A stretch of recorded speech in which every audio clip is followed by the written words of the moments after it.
All right. Hey guys. Welcome to another week of our video vlog / podcast conversation party. And today I'm gonna tell you guys about something that went down. I actually went out this week to support a black business and a black male business owner called the police on me. Let's talk about it. I don't even know about this one yet. It's gotta be good. I see why I had to wait. Let's talk about it. Des is right. I didn't tell Des anything about it because I wanted to get his on-air reaction to hearing who called the police on me. I ain't gonna lie. Thought it was a white person. It was a black male business owner, and I'll tell you guys the story. I'm gonna try my best to leave out any nuance because I want us to be able to understand where the problem arose and see where the breakdown in communication happened, and really talk about why it escalated to the place where we felt like police needed to be involved. So here we go. On Monday of this week, which was the 29th of June, I went to get an inspection done on my car. Now, just for context, we're in New York, and because of COVID, they've had everything shut down from the DMV to the inspections since March. So the ongoing rule was anybody who had their inspection sticker on their car was good indefinitely until they lifted any of the, rules of precautions, whatever. So the other day, they started alternate side of the street parking this week, Monday, which incentivized me to go be proactive and get my inspection done. Nice. So I went to a black-owned business to get my inspection done. I waited about 30 minutes to go inside. The guy that was doing the inspection itself drove my car inside and placed it there, but he left the engine running. Really funny, right? Last week we spoke about idle engines. And since COVID started, there's this strange thing happening to my car where, like, I don't know if it's like a shortage in the fuse or something, but if you leave my car idle for like more than 20 minutes, it's gonna die and you have to jump the battery. Oh, wow. I'm a used car owner, I don't care. Listen. So when he took my car in, I want to say it was running for like 5 minutes, but he hadn't attended to my car yet. There was like 2 cars ahead of me. So I came to him and I said, if you don't need to have the engine running, do you mind turning it off? My car is doing this really funky thing where it dies after 20 minutes. And his response to me was, well, if your car dies after 20 minutes, that means that the car resets. And if the car resets, actually, I'm going to take these glasses off because I don't want the glare while we're talking. He said, if the car resets, that means that it's going to fail for emissions. So after he said it to me, I took a pause. I want to say maybe a 2-3 minute pause where I was thinking about it. And then I was like, nah, if my car is going to fail, it's better that I leave with the car and I come back another day after I figure out what's going on with it. Yeah. So I reapproached him and I let him know, like, hey, if you don't mind, I'd rather leave. Like, I got to go. And he was like, well, I've already started the inspection. You can't go. So at that point, I'm like, all right, well, I guess it's my God versus my enemies. I'm going to just go for it and hopefully nothing happens. Because, it's a strange thing, but I don't think it has anything to do. I don't know. I don't run cars. So I let him do the inspection. We're going on. At a certain point, I see that he puts the computer into my car. It's registering, whatever it's registering. A few minutes later, he comes with a scanner. He scans the inspection sticker, and he scans the registration sticker. So I'm like, oh, I passed. I'm valid. He's scanning shit. That means I'm good. So he scans. He walks away. He walks back with a scraper, and he scrapes my inspection sticker off of the car. After he scrapes the inspection sticker off of the car, he comes and hands me a piece of paper and tells me that I passed for emissions, but I failed for safety because one of my headlights were out. Not broken, out. And we're at an establishment where the headlights could be fixed. So at that point, I'm like, wait, what? I said, sir, why did you just take the sticker off my car if the case is that I failed? Like, why didn't you tell me and give me the option? He goes, it's my job. If you fail, I have to remove the sticker. I said, even if it's your job, in the middle of COVID right now, these March stickers are the only way that we're able to pass without them giving us a ticket. So if you weren't going to put a new sticker, why would you, like, you're going to have me driving on the street with no sticker? And he was basically like, it's $37. You need to pay me. You failed. So now I'm caught off guard. I'm caught off guard because I haven't done an inspection. I just bought my car last year. And when you do something yearly, it's not always familiar to you. So he's telling me, I'm like, wait, you're going to make me pay you after you failed me and you took my sticker? No. So he's like, you have to pay. So I'm like, that's not fair. I don't think I should have to pay. And he goes, she doesn't want to pay. Call the police. Off rip. So now I'm like, wait, hold on. So I go and I sit in my car. I want to say like 2 minutes pass, and then I say to myself, Catherine, the only luxury you have in this life is time. This man wants $37. Give him his $37. Go somewhere else and get your car inspection. I'm not sure what happened with his spirit. I'm not sure what happened with this interaction, but let it go. So I take my credit card, because I had a $20 bill and my credit card. That's what I was moving around with that day.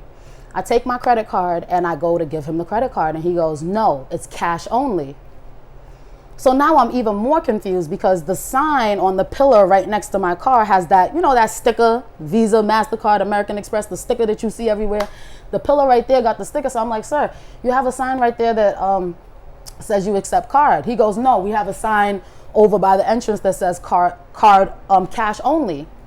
So I go to look for this sign. Do you know that this man has one sign taped up behind the door of the garage? So you'd have to drive in and turn around to see the sign behind you that says cash only, with no other signs anywhere else. So now I'm like, nah, we got to call the police then, because all I have to pay is this card. Yeah. And by the time I'm like, all right, so we got to call the police, that's when I observed that this man has taken his truck and backed it up behind my car. So now my car is trapped inside the garage and I can't leave. So I see the young lady that's working there, so I observed her calling the police. So I sit in the car and I get comfortable, because I know that it takes a long time in general for the police to show up. This is a $37 dispute, and we're in the middle of COVID, so there's almost 3,000 police officers out right now because of COVID, and we're marching for Black Lives Matter, so there are even more police out patrolling the marches. So I'm prepared for who knows how long I'm going to wait in the car. I say to myself, if this is what's happening, let me bone up on the law. So I go to the NewYork.gov website and I start reading what my rights are as a car owner, and what the protocol is for inspections, and what's going on with COVID and all that stuff. I'm preparing myself for this interaction with the police. And about an hour and a half passes and I don't see anybody coming. So I start to suspect that they never called the police. Yeah. Now I start to feel like maybe you guys are trying to wear me down or wait me out, but I don't feel comfortable anymore. So now I call the police. I'm like, listen, I'm being held against my will. I'm in this garage. This guy has his car behind me. I can't move my car out, and he's not willing to take the money from my card, but all I have is my card. So I don't feel comfortable. I feel like somebody needs to intervene. The person on the phone says, okay, no problem. We'll have somebody over. And in 20 minutes, I get a phone call. So at that point, I'm like, maybe they didn't call. I get a phone call, and it's from a female police officer. And she asks me what's going on. I start to explain to her over the phone. And she quickly interjects like, well, why don't you just go to the ATM and get cash? And I interject like, ma'am, I understand this is about $37. I would not allow this situation to escalate if there was a way for me to de-escalate it. But at this point, all I have is a credit card. This man is not communicating with me, and I'm trapped. I need someone to help me out. So she says, all right, we're coming. Maybe 5 minutes pass, and she pulls up with her partner, which is a gentleman. They both pull up. I approach them. We start talking. I explain the situation. When I explained the situation to her, her initial response to me is, well, he's a business owner and he says how he takes his payment. So if he's saying that it's cash, you have to pay him in cash. I rebutted. I said, no, I counted them. There are 7 signs in this establishment that says that he accepts credit cards. The only sign that says that it's cash only for New York State inspections is sitting behind the door of the garage, which means that I drove in thinking you accepted cards, and the only way I would know is if you either told me or I turned around to read an 8x11 piece of paper. So when I said it to the woman, she understood, she was like, yeah, well, let me see if I could talk to him. And the guy comes to talk to her, and he starts to say that in this area they have a problem with credit cards and people scamming with credit cards. So I I raised my voice to say, sir, I'm sure you're not saying that I'm attempting to scam you out of $37 because I'm trying to pay you with my card. So the police officers are at an impasse, and their next decision is to call their supervisors. So now I'm in my car with two police officers, the guy that owns the business doing the inspections, and I'm waiting in my car. As luck may have it, my younger sister calls me, and my younger sister is a bar certified lawyer. So she calls me just to have a regular conversation, and she's like, what's going on? I said, Josephine, I've been at this mechanic shop for almost 2 hours, and the police is here. And of course she's like, what? What is going on? What happened? So I told her the entire situation, and while I'm explaining to her, the police officers asked me to, the owner moved his truck, and the police officers asked me to move my vehicle. My sister's like, we're not moving that vehicle. We have to wait for the supervisors to come, because at this point, you've entrapped me for 2 hours because you thought that you were right.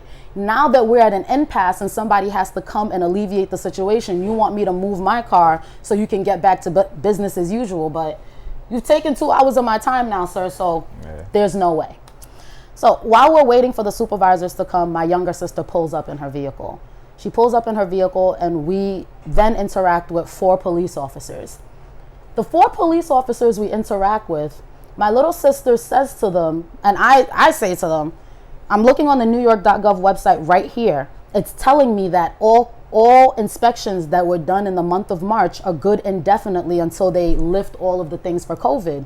The police officer is like we were worked up, I won't lie. It's an upsetting situation. The police officer is like, no, calm down. Show us, teach us. We don't know. This isn't our department.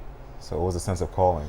If somebody is going to come that you doesn't know anything about people defund the police.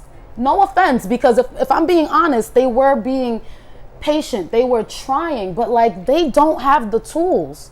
They don't have the tools. And to come and see a woman be put in a space for 2 hours, and the result of it is that I still need to pay him because he's the business owner, it was disappointing to me.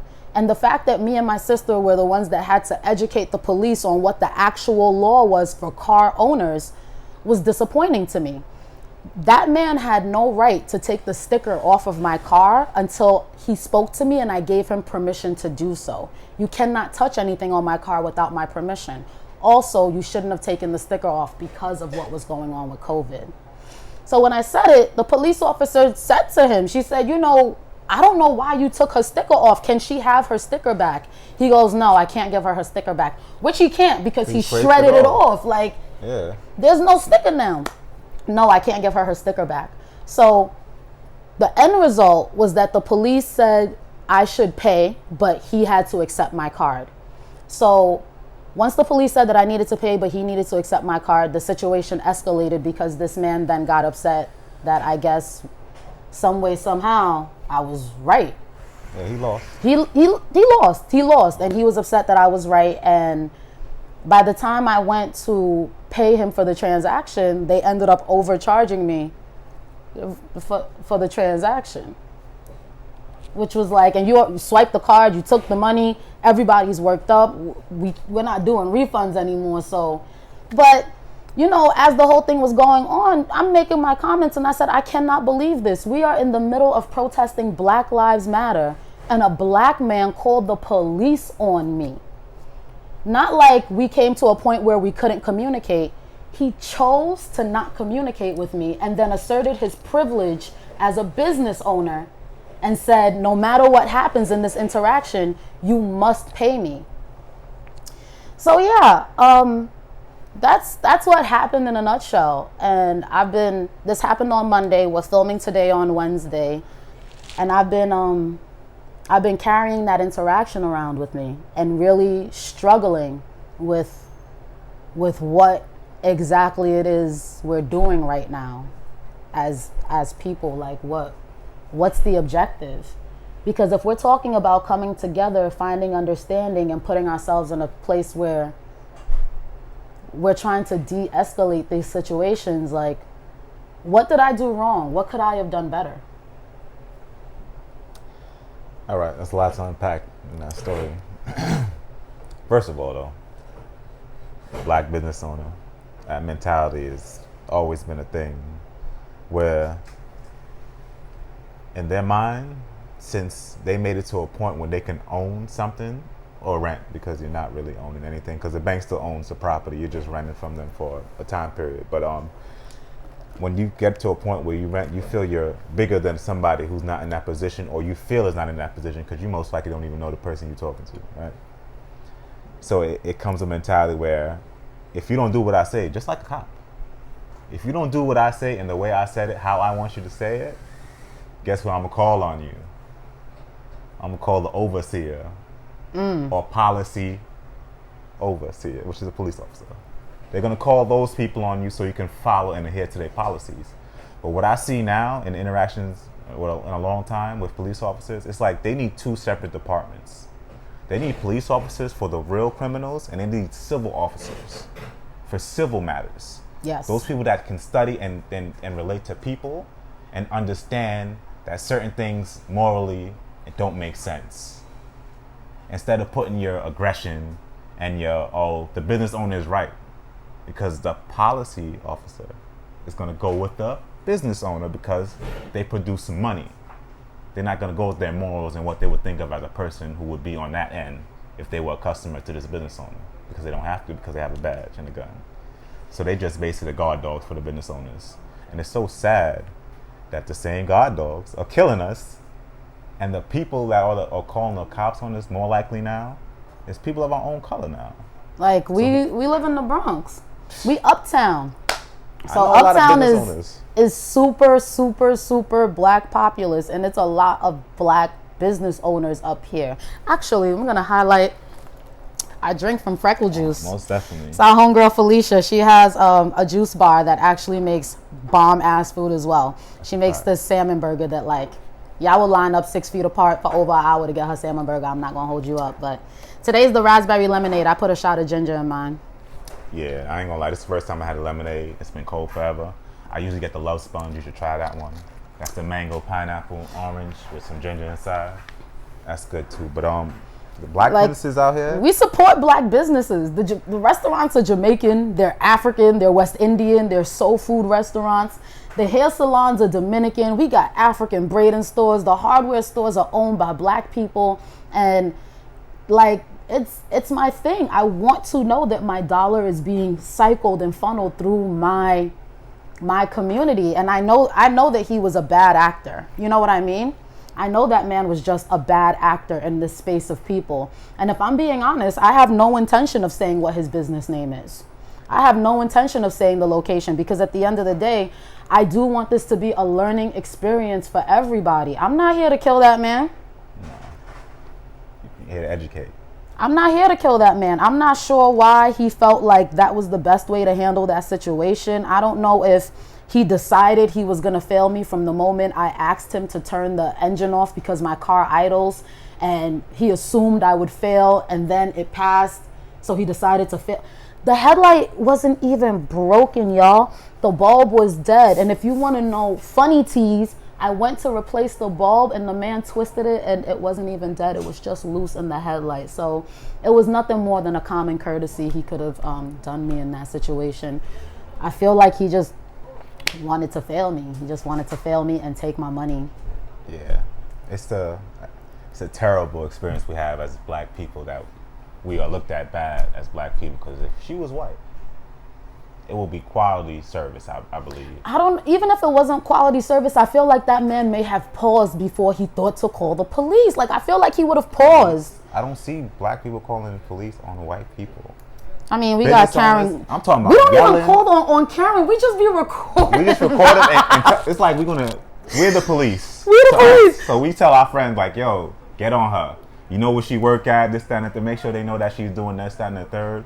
Because we're so conditioned and not used to. We know that the boys is not for us. Well, the boys term. We know that the police is not for us. Yeah. They come for certain situations and they help. I'm not gonna lie. It's a dangerous place without the cops, but it's a dangerous place with them too. So they cancel out. They really cancel out each other. And like Desmond said before, it's just a lack of awareness. You know, there's a statistic that said that over 85% of the people who end up harmed or victimized by the police are people who are lacking in education. And I'm not surprised to hear it, because black people, you know, as a whole, our education is not where it needs to be. I don't know where I would have ended up in that situation if my younger sister was not a lawyer. Do you understand my luck? And that shouldn't be luck. Like, it shouldn't have to go there. It's that, and when we're in trouble and we get into those positions where we're wrongfully accused and mistreated, we don't do the same thing as others. We don't call up our assemblymen and people like that to get them to know why this person's still in jail for something they were unlawfully arrested for. We don't even support each other in those times. We might post, but we got to make calls, write letters, and do the same thing that other races and people are doing to make sure that our people are not bothered, and they would think twice before they bother us again. I mean, yeah, it's a greater conversation, and we're definitely going to get into it a bit more later in the episode today, because we do want to speak about black business, and we do want to try and figure out some strategies us as customers and consumers, and possibly them as business owners, can use to make it so we have better interactions moving forward. But yeah, that one wasn't it. It really wasn't it. Yeah, you got to do better. You know who you are. I mean, it's Uptown. Good news travels fast, but bad news travels faster. and I know somebody who knows me knows that and saw everything that happened. So when you guys see that man, I don't know, try and speak to him, because I wasn't able to. Try and give him my side of the story, because hey, my side, his side, the truth. There's a lot of nuance there, but I just know it did not need to escalate that way. Well, give him a hug. You might have needed a hug. It might have been a bad day. Give him a hug. I don't know where it came from. Listen, give him a hug. Bob Marley said love conquers all, man. Give him a hug. Okay. We can try that. All right. So we're jumping right into our next subject. And today we want to talk about COVID. Like I said earlier, we're in New York, so we're more like, it looks like we're winding down and wrapping up and looking to see what the new normal is. So let's talk about a few things COVID has done and exposed, and the position that we are in now as young people, black people, millennials, young professionals. There are a lot of things that we have to reassess for going back into the post-COVID world. So I just want to start with a few quick facts that I've learned about COVID. Number one, the places in the world that were the most impacted by COVID, meaning had the most cases and had the most deaths, were the places in the world that had the most income inequality. So yes, America, United States, the country that carries 1/3 of all the COVID cases in the entire world. This is where we have the most wealth inequality. Also, the groups of people that died from COVID were the people who were given the least amount of economic stability and the least amount of health care, which was also black people. So, surprise, surprise. Black people were the most impacted, mostly blacks in the South, which is a whole nother crux of the conversation. But the highest percentage of people that passed away from COVID are black people. And of the black people, the highest percentage were black males. The black males that passed away, a lot of it happened due to pre-existing conditions. Everybody was pre-existing conditions, but it was basically high cholesterol, high blood pressure, and diabetes. All of those things made us immunocompromised to the disease, making it easier for us to pass away.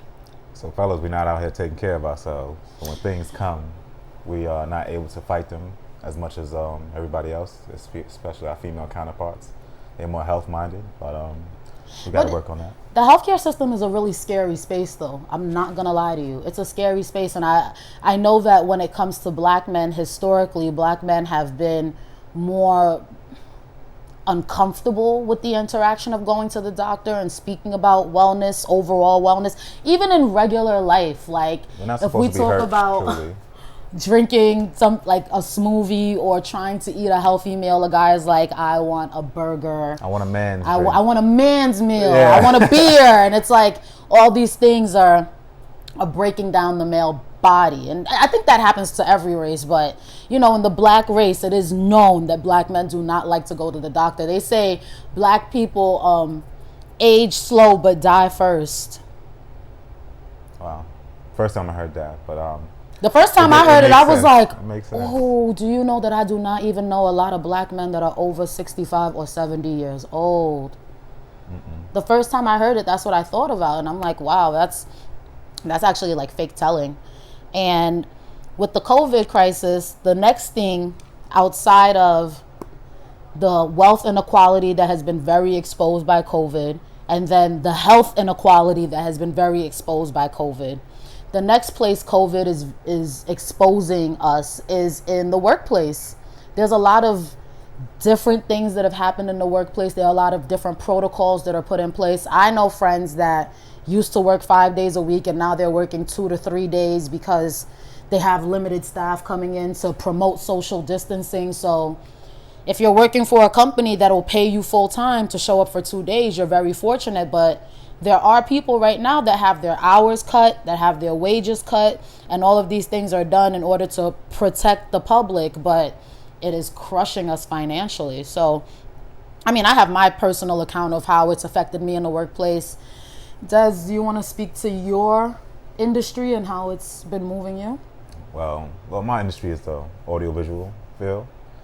So I'm essentially an audiovisual technician. I control whatever you see in here. In corporate conference settings and things like that. So my industry is usually, let's say in one of my big meetings, it's usually 200 people in one room. And I have to effectively pass the audio down along and do video and things like that. But due to COVID, that's no longer possible for even 200 people to safely be in a room without risk of being affected by the COVID-19. So essentially, the bulk of my job was taken away from by COVID. And so essentially since March 16th, I've been working from home remotely, doing certain things where I wouldn't even normally do, but now it's put in process due to COVID. So now COVID changed the whole dynamic of my workday. And sometimes I go in, sometimes I don't. Like she said, maybe two times a week, when I usually do a whole full 5. So now my body's in shock, really. Because it's used to always doing something at a certain time. So I get up the same time. I can't go to sleep. And during the day, my body's like, what are you doing? Why are we not moving? You know what I mean? Because it's not like you can go outside, really. Especially in the beginning. Going outside was like crime itself. Even people that see you outside is like, yo, you outside? Didn't they tell you stay inside? Then if you don't have a mask, that's another crime. It's like mentally draining across the board. Being home, especially when my job was social interacting with people on the daily, and now the only social interaction I get is social media. Which is like, what do they call it? A rose and a thorn. Social media is a rose and a thorn, but in COVID, social media has shown itself to be more of a rose than a thorn. Most definitely. And we'll get into that in a second because I want to give a little bit of a testimony about how it's affected me and my work. But I want to get into the different industries and how COVID has really exposed all these different industries, and things that were bad got worse and things that were good got better. And we'll get to that. Oh, I work in the healthcare field. I actually do diagnostic imaging, which technically makes me an essential worker. It puts me on the front lines because I'm radiology. I do X-ray, CT, and MRI. When COVID first hit, I was an MRI tech, but I was working for an outpatient facility, which basically meant I do MRI, but I did MRI on people that scheduled for appointments. So they call them ambulatory, walkie-talkie, not really people that are sick, not really people that are urgent. They make a schedule, they make an appointment and they come. So when COVID hit, it hit our patient list. We went from having 350 patients today to literally like 20 patients. And I'm talking over multiple modalities, X-ray, CT, ultrasound, mammo, That's all together? MRI. It's all in the same building. Wow. When you come to that building, you just, whichever appointment you have, that's the part you go to. But COVID is a respiratory disease. So when you guys are busy thanking the nurses and the doctors, don't forget to thank the radiologist and the imaging specialist, because everyone is blind without them. Everyone is blind without them, and I haven't heard it, so I'm going to take a moment to big up for the imaging specialist, because this has not been easy, and we've lost a lot of imaging specialists as well. So, but in my situation, I guess as luck may have it, my institution had to downsize the staff by like 90 to 95%. So I'm one of the people who end up on unemployment. And I've been part of this unemployment system since March. And, you know, anybody who's heard of it is aware. And it's this really, really strange dynamic where the U.S. government has us sitting at home. Some people are making 200% more than their normal income. So if you were making if you were making $12 an hour, I think $12 an hour is like maybe $600 bi-weekly. COVID was paying you your original salary and then giving you an additional $600 a week. No, not original salary. Let me correct that. There's a scale for unemployment. It goes from $235 to $504 depending on your income. So if you're making $12 an hour, you'll probably fall within the $300 to $400 range. So if you're getting $400 and then they give you the additional $600 a week, they are paying people $1,000, $1,100, $1,200 a week to stay home. I know a lot of people are upset because people are going to work and not getting paid close to what people are getting paid to not go to work. It's wild. Like, the people working at Target are being paid probably half of what the people are making on unemployment. They're the ones who their lives are at risk every single day. I can't speak for these publicly owned private corporations that don't say anything about their incomes or their bonuses or anything like that. So I don't even know how people have been taken care of as far as essential workers go. But in my situation, I have been on unemployment as an MRI technologist, and due to the way COVID exposed the healthcare system, I personally have struggled with figuring out how to reintroduce myself into my industry, because as of right now, most of the jobs are in CT and X-ray, but those are the people who are the most exposed to COVID. So for me, it's like, I have a mother, I have a roommate, I have siblings. I am afraid to go back to work if I don't know that I have the proper PPE to ensure that I'm going to be able to take care of myself and my loved ones. So I'm in this really weird, could be essential worker limbo. And our government created this. Our government really created this. And if we're being honest, we're still in a bad way. Nobody knows what's going on. We don't know who's in charge. And that itself is a bit interesting. So the next things about COVID, like I said earlier, I want us to talk about how the industries have been exposed by COVID. And some industries have been exposed for the better, and some industries have been exposed for the worst. And the industries that have been exposed for the worst, I think the healthcare system. Most definitely. We see in the healthcare system now that Black people don't have good healthcare coverage. Most of the time, your healthcare coverage comes from your employer. So many Black people were let go from their minorities were let go from their jobs because they do the menial jobs. So once you were let go, you didn't have health insurance by the end of the month. And the ones who did have health insurance, let's keep it a bean. Your health insurance wasn't doing anything for you.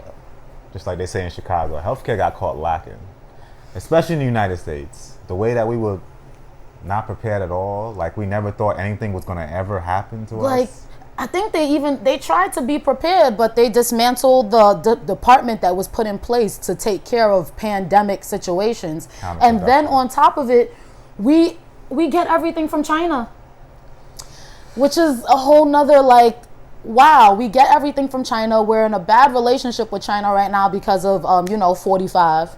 We're in a bad relationship with China. We're basically completely dependent on a country that could possibly hold malice towards us, which is weird. They hold a large amount of our national debt. Yeah.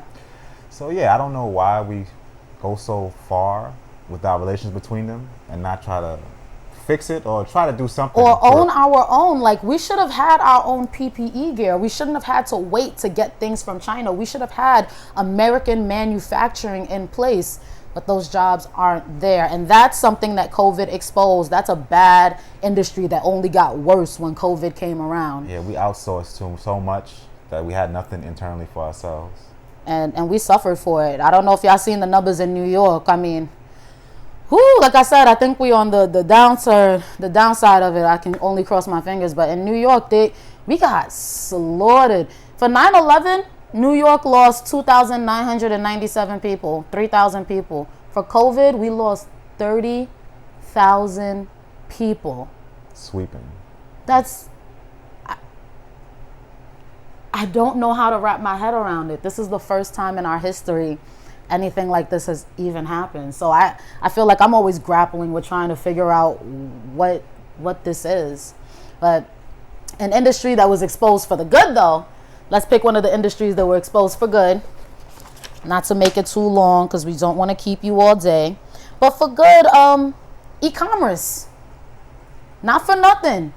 E-commerce held our whole economy up. If we weren't able to purchase things on the internet and have it shipped to our homes, like, remember when they was talking about Great Depression? Mm-hmm. We was going straight for the because in the Great Depression, there was no e-commerce, there was no internet. They just had the shops that they could go into. So once all those shops closed, there were no other options. Yeah, shout out Uber Eats. Uber. They held down essential workers with food and transportation, so nobody else would, it wouldn't spread as fast. Yeah, Postmates did a really good job. I saw them doing that. All those delivery services. You're risking your health to help us out. We appreciate you. Big ups to you. The FedEx workers, the Target workers. Like, when I see Target workers, I just, wow. What I don't respect, though, is those companies where you knew something was going on in there, and then when the workers start getting pro-black and things like that, you start putting out statements. You started putting out Black Lives Matter. What they call it, window dressing. There's been a lot of window dressing from these companies, and I don't think the window dressing is enough. You got to understand, people are waking up, so we are onto you.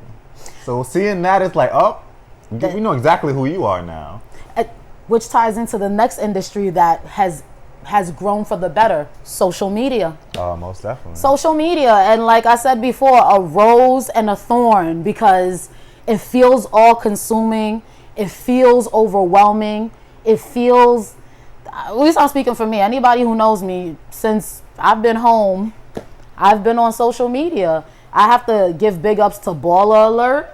Oh my God, Baller Alert has basically turned into its own, I'm not even gonna call it CNN, maybe C-SPAN, like maybe BBC, because they're just pushing the information out there. Good, bad, or indifferent. They have really, really stepped up and taking that social responsibility to like keep people aware of what's going on with the protests, the marches, who's being charged, who's being let go, who's out on bail, who's still walking the streets. Like, Baller Alert. I just want to take a moment to big you up because I've been following you closely. So social media turned into a source of fake news in the beginning. Well, it was said that it was fake news in the beginning. To a place where most people, I trust social media more than I trust news that's on my television. Because at least I can fact check social media. Bro, I came to my mom's house and she had I think she had MSNBC on, like any news that you have on in your house while she's moving around. Yeah. And I'm looking on my phone and I'm watching police officers drive through people with their cars. I'm watching police officers tear gas protesters. I'm watching them body slam people. Yeah. They stole an amputee's legs. Both his legs. What? And I'm seeing it on social media, but when I look at MSNBC, they have them taking a knee. They have them standing with the protesters in solidarity. And maybe that's 1%. Maybe y'all giving 1% tease on what's actually going on. But on social media, that's not what we see. And if we didn't have social media, we'll be blind to the colors. I don't know where we would be. The last thing I want to speak about that I think coronavirus has had a large impact on is our politics. It's definitely had before coronavirus, We were in our, I mean, I don't think we're in the primaries anymore because it's Joe Biden, right? We're voting for Joe. This is called harm reduction. We're being honest with ourselves here. It's a very honest conversation and an honest podcast. So I'm not going to sit here and tell anybody to get up off their feet and run to vote for Joe Biden, because I have a lot of grievances when it comes to that. But at this point, it is harm reduction. 45 is literally the scariest thing I have ever seen in my life. And like I said, I'm from the Bronx. Like, that man is different. Most definitely. So he has to go. But in the beginning of our primary elections, the person that was really picking up steam and momentum was Bernie Sanders. And he was running very much on a socialist and populist platform. And his platform was about the Green New Deal. What did the Green New Deal entail? Better universal health care for everybody. COVID just showed us we need universal health care. Forgiveness of student loan debt. Right now, the 46 million Americans are on unemployment. Student loan debt has been deferred all the way till September, and it's probably going to be pushed back more because the Americans cannot afford it, especially the millennial generation that you've put this bill on. We couldn't afford it before COVID. And now they definitely can't afford it. So getting rid of student loan was another thing that he wanted, and I'm having a mental gap, but the last thing that he wanted for us he didn't speak about it. Your boy Yang spoke about it. That's what happened. Universal basic income. You gonna tell me that you just paid for 46 million Americans are unemployed, but I believe like 30 million were approved for unemployment. So you're paying people to stay home. And the amount of money that it costs you to pay for people to stay home is a drop in the bucket compared to what you just paid to keep the stock market going. So wow, you told us that you literally couldn't afford this. And when I say you, I mean the government. And when I say the government, I mean all the actors in the government, because these are the policies that everybody ran on. So COVID exposed our politics to show that Bernie Sanders had the right idea from the beginning. If I could be honest, they may have killed Bernie Sanders before, but COVID just birthed about 1 million to 100 million Bernie Sanders, because we see you now. Shout out to Gen Z. Like, we see y'all, and you guys y'all bugging. I don't even know how to say it eloquently. I don't know how to communicate that in a way where it's like, oh my gosh, no, y'all are weird. This is the weirdest government I've ever seen in my whole life, and that's what COVID showed me. Yeah, go ahead. They had the longest mental lapse in history. This is what it is. They have the longest mental lapse in history, and they have selective amnesia, especially when it comes to us. But it's not only that, it trickles down, but it starts from the top. And I don't even know if I could call it a Republican issue or call it a Democratic issue, because to me, it's a corporate issue. Ever since Citizens United was put into place and said that corporations were people and allowed these huge entities to buy up millions and millions and millions of dollars inside political races, they make the rules. They make the rules, and we just sit back and watch the show. That's exactly what it is. So, like I said, I will not tell anybody to jump out of their seat to go vote for Joe Biden, because very problematic. However, if we have to choose the lesser of two evils, which, if we're being honest, that's what should have happened in 2016, but a lot of people were not excited. If you guys hear noise, it just started raining randomly, but we're not going to kill Listen, relax. Yeah, let it be soothing, because we're not killing the broadcast. All these things just really, really exposed themselves with COVID, and as a young black professional, I'm still trying to figure out where I fit in this brave new world.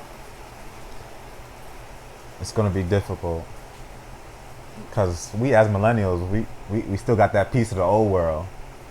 When the Gen Z, they're like, we don't even want that. Yeah. We want our own. Since y'all didn't help us push that, we're going to make our own, and you're going to live in ours. And I'll live in their world. I'm with y'all. Y'all world is... I'll live in their world. I'm unapologetically, because like I said, they are invested in everybody, and we are invested in everybody. So this conversation is to build a collective of people who are invested in everybody.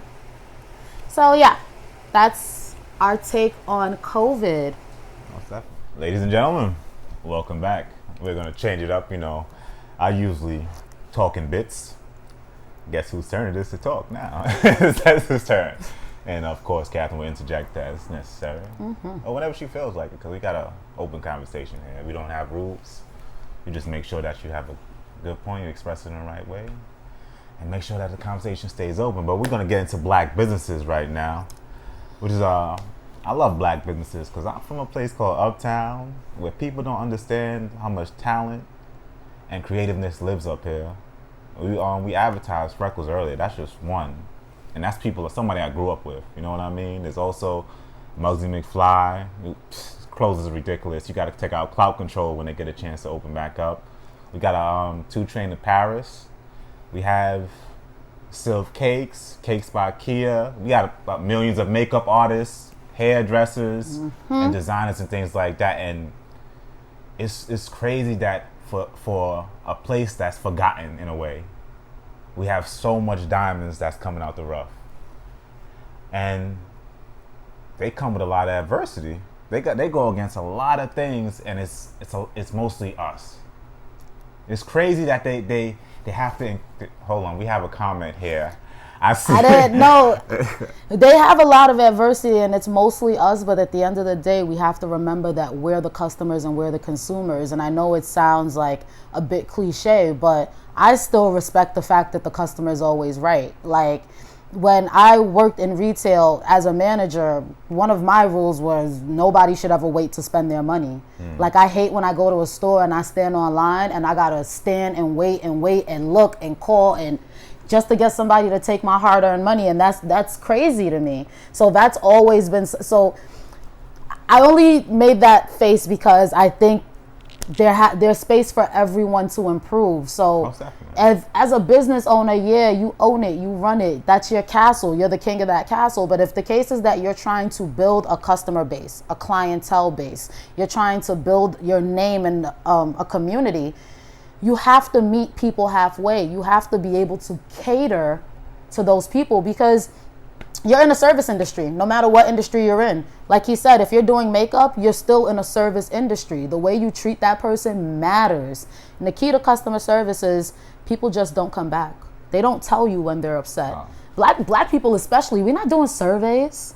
I'm great at that. We're not doing surveys. We're not calling you to curse you out on the phone. We're going to have a negative experience and then we're not going to come back. And then we're not going to tell our friends. And that's just how things naturally go. So I just had to interject to say everybody has a part to play. No, I like your point because that's how exactly I am. I'm not going to argue with you. I'm not going to tell you about your customer service or anything like that. I'm going to just take care of what I got to take care of, pay for the service, and you will never see my face again. And you will not get my business or anybody that I know because I will make sure that you don't. Because I'm going to let them know that you don't have good service. So Catherine is right. It's a human thing. Yeah. It's a human thing. Nobody wants to feel mistreated. Nobody wants to feel forgotten. Nobody wants to feel like they're a burden. Especially from somebody you're giving money to. You're providing a business that's helping them out, and essentially they're acting like they're doing something for you. And that doesn't make any sense. It's completely backwards. It's like, it's this weird hero worship thing that we kind of have going on in this world where you get established with something and now you just expect everyone to just be so proud and so supportive and that's just not how it goes. Everything we do is a service. I always say, even as an MRI tech, when I take care of a patient, a lot of people in the medical field have never worked in like any other field than medical. So you'll see that people in the medical field are a bit more standoffish, a bit more snappy. They're not as proactive to tell you what's going on or communicate with you. I come from a service industry. I've been serving people for years before I got here. So it's still the same thing. Every single patient should be served. You should respect them enough to answer their questions. Respect them enough to tell them treat everybody the way you would want your mother to be treated. We sell ourselves short every single day. But there are certain things that if your mother came and told you that somebody treated her that way, you'd lose your collective shit. So you have to consider that, even as business owners. But we've given a lot of examples so far of great business owners, like the young. Sorry, I cut you up. So all in all, it's just we have to respect the relationship between each other for everything to work out the way we need it to. So for a person to feel comfortable coming to your business and you're a black business owner, you have to treat you with respect that you would treat somebody that you care about.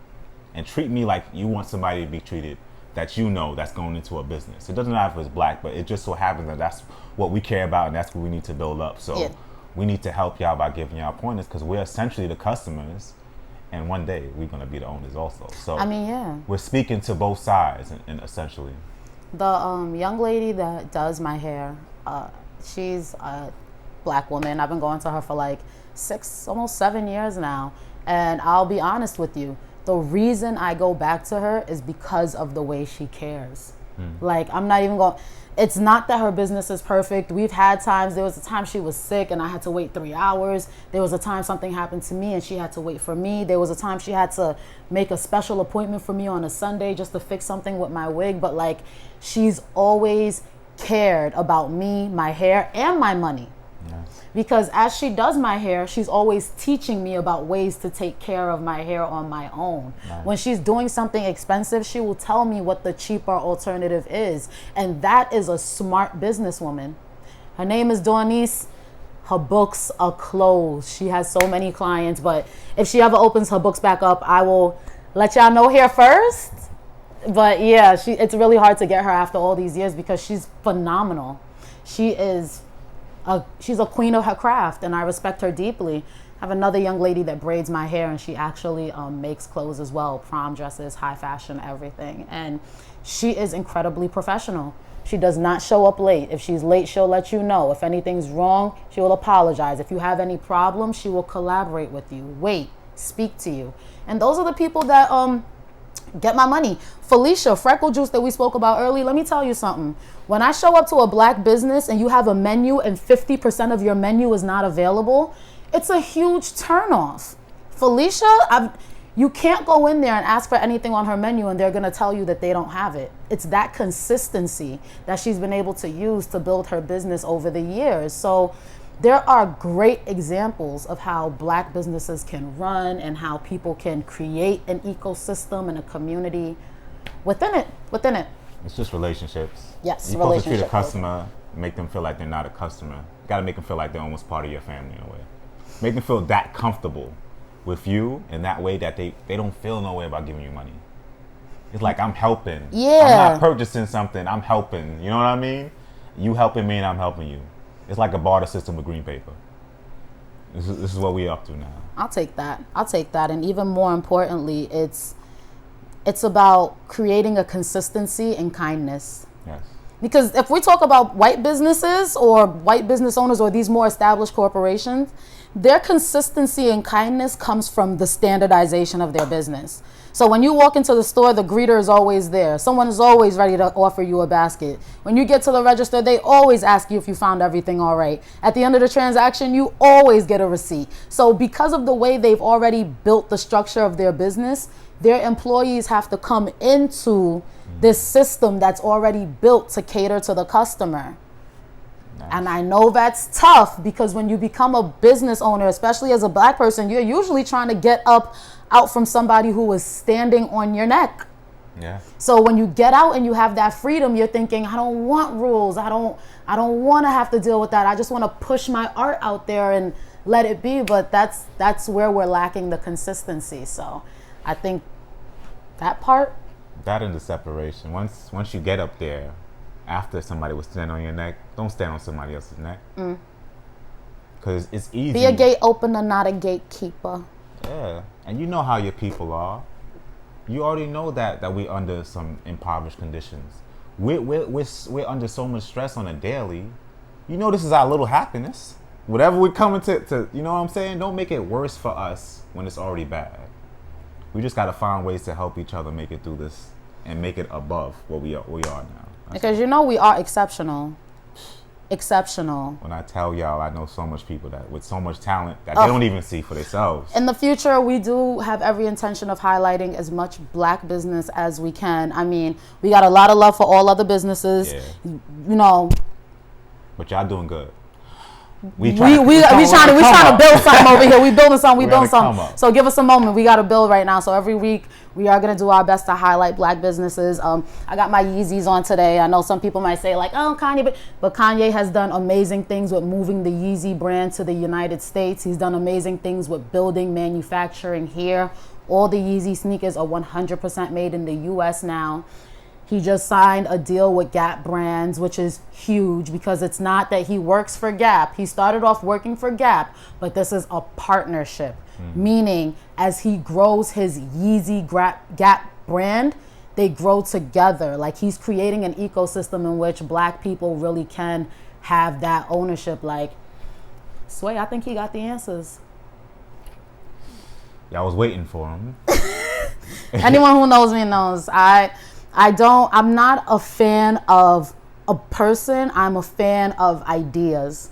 I'm a fan of people who are revolutionary. I'm a fan of people who push the envelope and who try their best to find new and creative ways to grow us as a people. You know, like I said earlier, Joe Biden got things, Kanye got things, Bernie got things.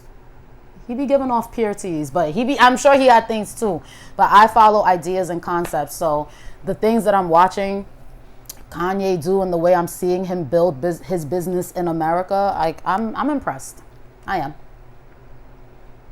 That being said, we just need to be more informed and more considerate. That's the two things I really think we need to be: more informed and more considerate. So instead of either shutting somebody down that's up or putting somebody down that's on their way up, we can help each other both be to a level where we won't need to be thinking negatively about each other. Big facts. All right. Thanks, guys, for sitting down with us today and watching our episode. As usual, please like, share, and subscribe. If you like our videos, it will be shown to more people. If you subscribe, you'll know when we drop new content. And if you share, we can grow this community. So, yes, please. Listen, we need your help to help us help you with information, ideas, and anything like that. Just come to us. We're very approachable people, as you can see. Big smiles all day. Yeah, and we're here for you. All right, y'all. Stay blessed. Stay good. Stay awake.